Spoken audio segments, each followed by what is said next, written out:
অতীতেও তো ডাকসু নির্বাচন হয়েছে এবং তারপরে জাতীয় নির্বাচন হয়েছে। সবসময় কিন্তু ডাকসু নির্বাচনের যে ফলাফল সেটি আবার জাতীয় নির্বাচনে প্রভাব বিস্তার করেনি। এইবার জামাত ইসলাম মনে করছে যে তাদের যে জয় হলো তাদের ছাত্র সংগঠনের, এইটাকে তারা সেল করবে।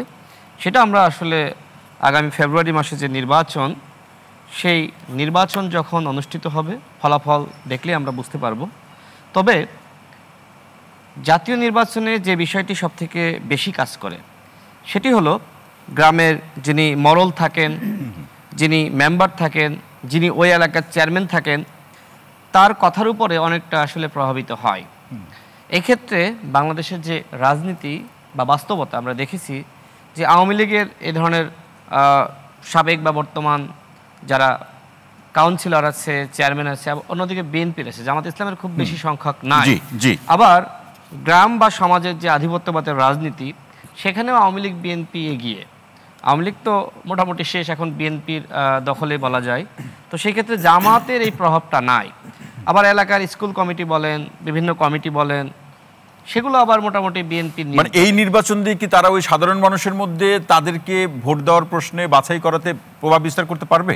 আমি সেখানে আসছি। তো সেক্ষেত্রে ওই যে বললাম যে গণঅভ্যুত্থানের পর থেকে মোটামুটি এই সামাজিক নিয়ন্ত্রণ বিএনপির দখলে। তো সেক্ষেত্রে নির্বাচনের আর 4 থেকে 5 মাস, এই সময়ের মধ্যে যদি সামাজিক নিয়ন্ত্রণ জামাত নিতে পারে তাহলে ভালো, বাট সময় খুব সংক্ষিপ্ত। এই জন্যই বলছি যে ঢাকা বিশ্ববিদ্যালয়ের যে নির্বাচনটা হয়েছে, আপনি লক্ষ্য করবেন সেখানে কিন্তু নানান ধরনের মেকানিজম কাজ করেছে। সেটা আপনি পজিটিভভাবে দেখলে পজিটিভ, নেগেটিভভাবে দেখলে নেগেটিভ। যেমন ছাত্র শিবিরের যারা, তারা কিন্তু ক্যাম্পাসে থেকেছে, সাধারণ শিক্ষার্থীদের সাথে বিশেষে কথা বলার সুযোগ তৈরি হয়েছে। কেউ কিন্তু বুঝতে পারে না যে তারা শিবির। 5 আগস্টের পরে মোটামুটি আমরা তাদেরকে চিনতে পারলাম যে তারা শিবিরের রাজনীতি করে। অন্যদিকে যারা ছাত্র অধিকার পরিষদ বলেন, ছাত্র দল বলেন বা অন্যান্য ছাত্র সংগঠনের, তারা আবার হলে থাকতে পারেনি। এই নির্বাচনে এই যে সাধারণ শিক্ষার্থীদের সাথে যে কমিউনিকেশন, কানেকশন, যেমন শিবিরের অনেকে তারা বাঁধনের কমিটিতে যুক্ত থেকেছে, সাংবাদিক সমিতি বলেন, বিভিন্ন সামাজিক সাংস্কৃতিক কমিটি বলেন, সেখানে তারা যুক্ত থেকে তাদের এই সাধারণ শিক্ষার্থীদের সাথে সম্পর্কটা তারা ধরে রেখেছে। যেমন গত কোরবানির ঈদে তারা কিন্তু প্রত্যেকটা হলে হলে মোটামুটি মাংস বিতরণ করেছে এবং তারা বিভিন্ন হলে হলে কিন্তু আপনার পানির ফিল্টারিং দিয়েছে। এছাড়া মনে করেন একটি হলের একজন শিক্ষার্থীর বাবা ক্যান্সারে আক্রান্ত, শিবিরের পক্ষ থেকে বড় ধরনের ফান্ড দেওয়া হয়েছে। অর্থাৎ এই মেকানিজমগুলো শিবির কিন্তু কাজে লাগাতে পেরেছে। যেটা তো আমরা জানি যে ছাত্রদল এই ধরনের কাজ করেছে, কিন্তু তারা পিছিয়ে গেল কেন?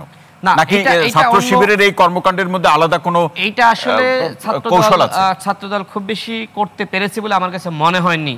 যেমন 16 বছর ধরে মোটামুটি ছাত্র শিবির এই কাজগুলো তারা ধারাবাহিকভাবে করেছে। বাঁধনের সাথে যে ছেলেটা সম্পৃক্ত থাকে, বাঁধনের সভাপতি, তার কতটুকু প্রভাব থাকে হলে সেটা কিন্তু আমরা জানি। যিনি বিভিন্ন ডিপার্টমেন্টের আপনার সভাপতি থাকেন, ক্লাব থাকে, এগুলো সভাপতি যারা থাকে তাদের কতটুকু প্রভাব থাকে, এটা ঢাকা বিশ্ববিদ্যালয়ের শিক্ষক হিসেবে আপনিও জানেন, ছাত্র হিসেবে আমিও জানি। তো এই জায়গাগুলোতে শিবির আসলে বেনিফিট পেয়েছে। তবে এইটা যে সবসময় পাবে এইটি না, এটা এই নির্বাচনকে কেন্দ্র করে তারা এই সুযোগ সুবিধা পেয়েছে। তবে যারা হেরেছে দেখেন, তারা কিন্তু প্রত্যেকে গণ অভ্যুত্থানের বড় বড় নায়ক। হ্যাঁ, শিবির তারাও ভূমিকা রেখেছে, ছাত্র দল, ছাত্র অধিকার বা অন্যান্য ছাত্র সংগঠন। যা আমি শেষ করি 30 সেকেন্ডের মধ্যে, যারা এই যে হেরে গিয়েছে, আমি কোনোভাবেই বলতে রাজি না তারা আসলে হেরে গিয়েছে। গণ অভ্যুত্থানে সবাই মহানায়ক, সবাই ভূমিকা রেখেছে।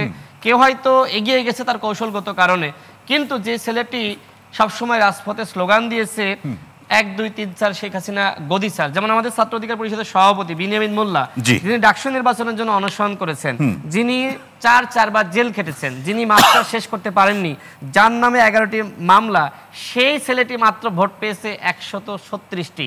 মানে শিক্ষার্থীরা, আমি জানি না ওই যে আপনি যেটি বললেন যে তারা একাডেমিক রেজাল্ট দেখে, তারা ওই যে কমিউনিকেশন দেখে, তারা বিভিন্ন সুযোগ সুবিধা পেয়েছে কার কাছ থেকে, যে যত দ্রুত কানেকশন তৈরি করতে পেরেছে, এইগুলো দেখে তারা আসলে ভোট দিয়েছে। বাট আমরা অতীতে দেখেছি যে অতীতে যেটি হয়েছে নির্বাচনে, যে কে কত জেল খেটেছে, কে কত নির্যাতন নিপীড়নের শিকার হয়েছে, রাজনৈতিক ত্যাগ কতটুকু, সেই জায়গাগুলো বিবেচনায় ছিল। যিনি রাজনীতির সাথে সম্পৃক্ত তার থেকে যে একাডেমিক ভাবে এগিয়ে, তাকে নির্বাচিত বেশি